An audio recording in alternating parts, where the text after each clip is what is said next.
ยังสั่งยาวันปล่อยตีสุดตาดีไล่หันนั้นคืออิดมันเหือนังอันเย็นเจอสีมนจอมเอาลงจมซื้อตึกสันก็ผู้ตีขึ้นผาดยันกันภายหลังค่อยกันนั้นมีตามตีเมื่อนังเจอใครเป็นนั้นย้อนเสียมไหน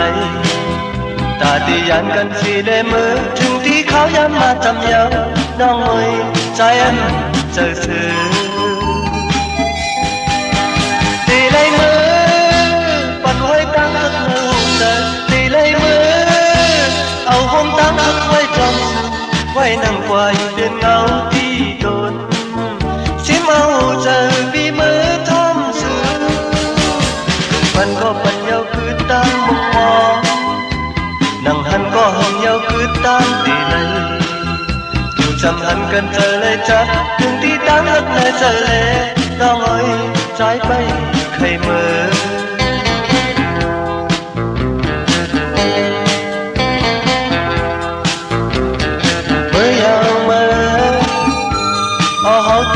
ผัดไปเงินผ่าน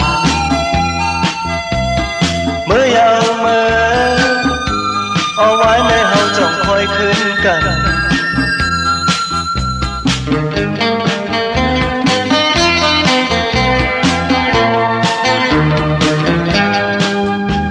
อันถึงทางสั่งยาววันปล่อยที่สุดตาดีเลยหันนั้นเกิดอิดอ่อนเนื้ออันเย็นเจอสีมนจอมเอาลองชมเสื้อติดจันก็ผู้ตีขึ้นผาดยันกันภายหลังค่อยกันนั้นมีตามตีเมื่อนั่งเจอใครผิดนั้นย้อนเสียมไหนตาดียันกันสีแลมือถึงที่เขาย้ำมาจำเยาน้องเอ๋ยใจเจอเสือ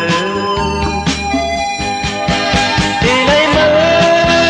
ปันไว้ตั้งหักแนวใจตีในมือเอาห่มตั้งหักไว้จอมสูไว้นั่งไว้เปลี่ยนเงาที่ตนชิมเอาเจอตีมือจอมสูปันก็ปันยาวคือตั้งมุมมองนั่งหันก็หันยาวคือตั้งตีไหลอยู่จำหันกันเจอเลยจัดถึงที่ตั้งหักเลยเจอเลยน้องเอ๋ยใจไปใครเมื่อ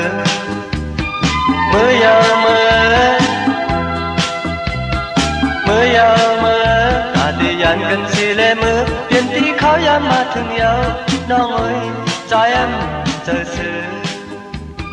เมื่อยาวเมื่อ